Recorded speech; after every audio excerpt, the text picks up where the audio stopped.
آج 80% ہماری خواتین مولانا سے پوچھتے مولانا کوئی ورد، کوئی ذکر، کوئی تعویذ. یعنی سدھرنا نہیں ہے لیکن تعویذ کے پیچھے جانا ہے، وجود میں تبدیلی نہیں لانی لیکن ان چکروں میں گھسنا ہے کہ مولانا گناہ سے بچنا چاہتا ہوں، کوئی عمل بتائیے.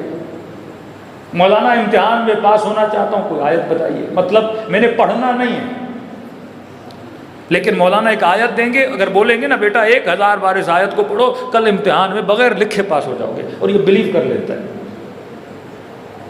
10,000 بار آیت کو پڑھو، اگر امتحان کی تیاری نہیں، فیل ہو جاؤ گے. 1000 تعویذ اپنے گلے میں باندھو لیکن اگر اخلاق کو بہتر نہیں کرو گے، گھر میں کبھی بہتری نہیں آئے گی.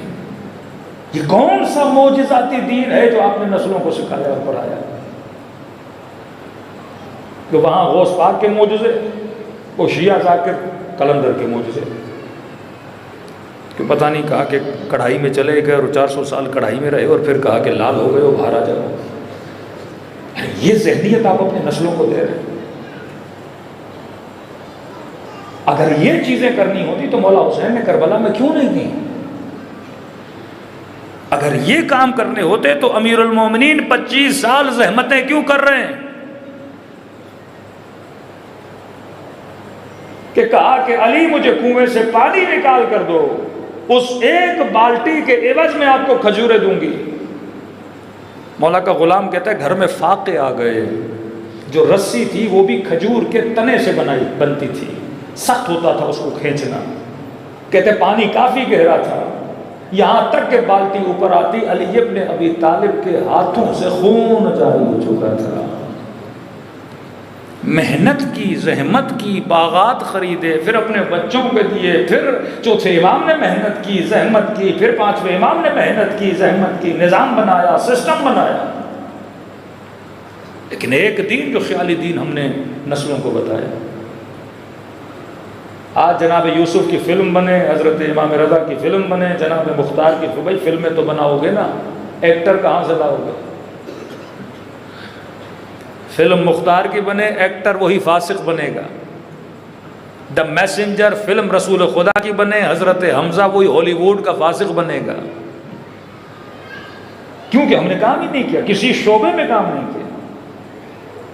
ہم نے سمجھا کہ بس امام زمانہ آئیں گے اور جب تک مولا کا ظہور ہو ہم نے تو سوئے رہنا ہے. کہ ہندو کہیں کہ کرشنا آئے گا، بدھسٹ کہیں کہ بودھا آئے گا، عیسائی کہیں کہ عیسیٰ آئے گا، مسلمان کہیں کہ حضرت مہدی آئے گا.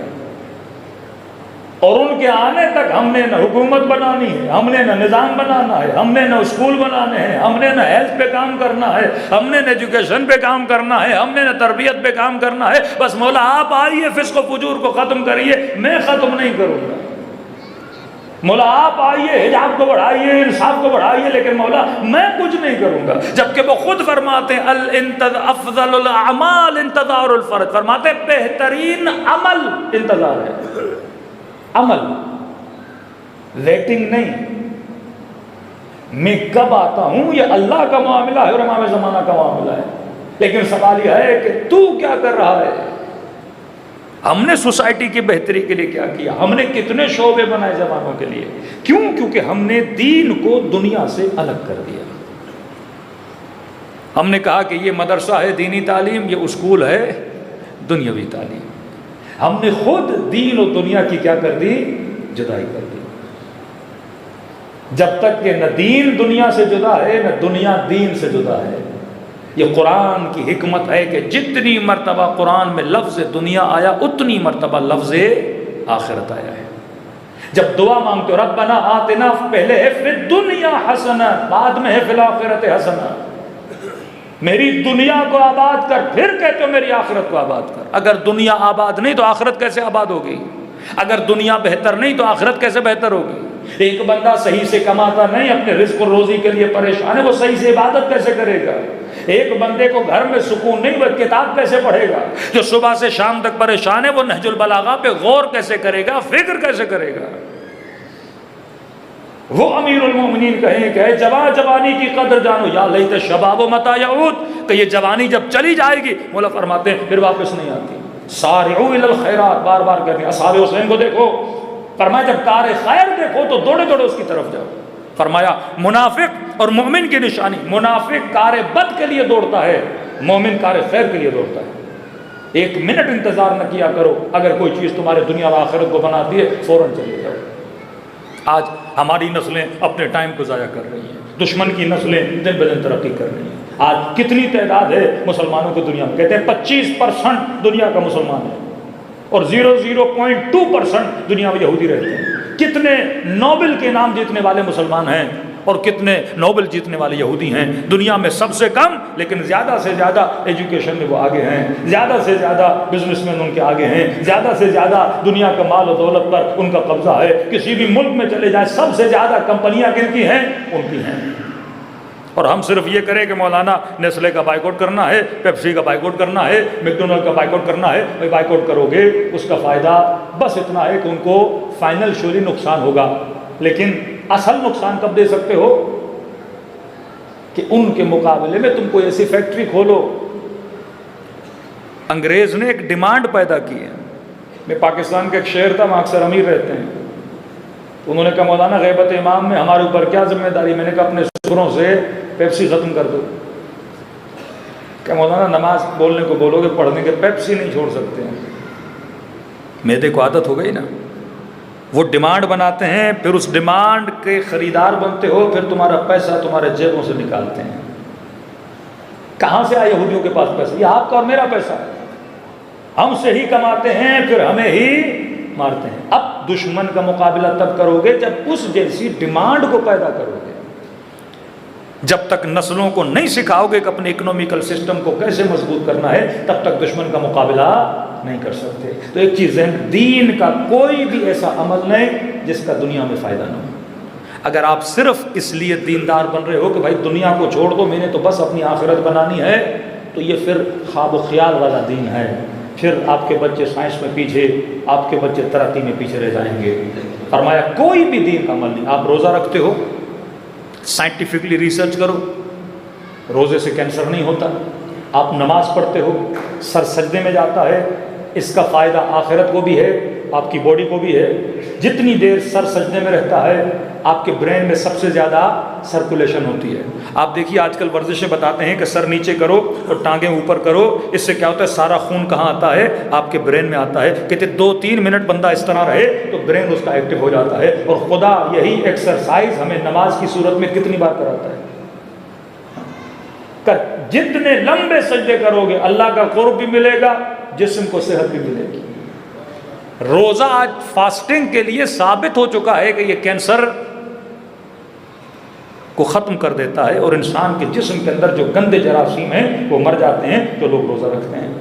امیر المومنین فرماتے ہیں سفرے پہ بیٹھو، جب پیٹ میں ابھی 2 لقموں کی جگہ ہو تو کھانا چھوڑ دو. یہ کئی بیماریوں کا علاج ہے. فرمایا ابھی غذا میں جگہ ہے. اب ثابت ہوا، سائنس کہتی ہے کہ مائنڈ کا میسج ڈیلے آتا ہے پیٹ جب بھر جاتا ہے. اگر آپ آزمانا چاہتے ہو تو مولا فرماتے ہیں ابھی 4-5 لقموں کی جگہ ہو، کھانے کو چھوڑ دو. دل کرے گا کھانے کو، لیکن 5 منٹ کے بعد محسوس کرو گے کہ پیٹ بھر چکا ہے. پانی پینے کے احکام، سونے کے احکام، ہر چیز جو معصومین نے بتائی. نہیں ہو سکتا کہ صرف یہ ہو کہ ہمارے آخرت کا فائدہ ہو. فرمایا لقمے حلال کھاؤ. لقمے حلال سے لقمے حرام کھاؤں گا، مثلاً اگر راشی بنوں گا، کرپ بنوں گا، میرا فائدہ تو ہے. دین کے اندر کوئی بھی ایسا حکم نہیں جو انفرادی ہو. یہاں سارے احکام اجتماعی ہیں. نماز پڑھتے ہو انفرادی فائدہ ہے، روزہ رکھتے ہو انفرادی فائدہ ہے، لیکن جیسے رزق کمانے کے مسائل ہیں یہ سارے احکام کا ریلیشن کیا ہے؟ انسان کے اجتماعی فائدہ ہے. مثلاً ایک بندہ کرپشن کرتا ہے، اس کا تو فائدہ ہے، بلینئر بن جائے گا ملینئر. کس کا نقصان ہے؟ سوسائٹی کا نقصان ہے. ایک بندہ ظلم کرتا ہے، شاید اسے تو تخت مل جائے، اس کا فائدہ ہو. کس کا نقصان ہے؟ سوسائٹی کا نقصان ہے. سمجھانے کے لیے مثال دے رہا ہوں. آپ اسلام آباد میں گاڑی چلا رہے ہو، یہ مثالیں پاکستان میں بنتی نہیں لیکن دے رہا ہوں. سگنل لال ہے، ریڈ سگنل. اب آپ کہو گے کہ مجھے جلدی ہے، مثلاً مجھے آفس پہنچنا ہے، جاب پہ ڈیلے ہو رہا ہے، مجھے بھوک لگی ہے، میں نے کھانا کھانے کے لیے پہنچنا ہے، یا بعض لوگوں کا روزہ مکروہ ہو رہا ہے، تو کہیں کہ ریڈ سگنل ہے تو لہٰذا ہم کیا کریں؟ سگنل کو کراس کریں. اب اگر آپ سگنل کو کراس کرو گے، ٹائم پہ جاب پہ پہنچو گے، آپ کا فائدہ ضرور ہے، نقصان کس کا ہے؟ کیونکہ جب قانون توڑو گے اگلا بندہ سمجھے گا کہ سگنل ریڈ ہے، میں گزر سکتا ہوں، اس کے لیے گرین ہے، ایکسیڈنٹ ہوگا، نقصان تمہارا بھی ہوگا، نقصان اس کا بھی ہوگا، اور تم سوسائٹی میں ایک غلط چیز کی کیا دلا رہے ہو؟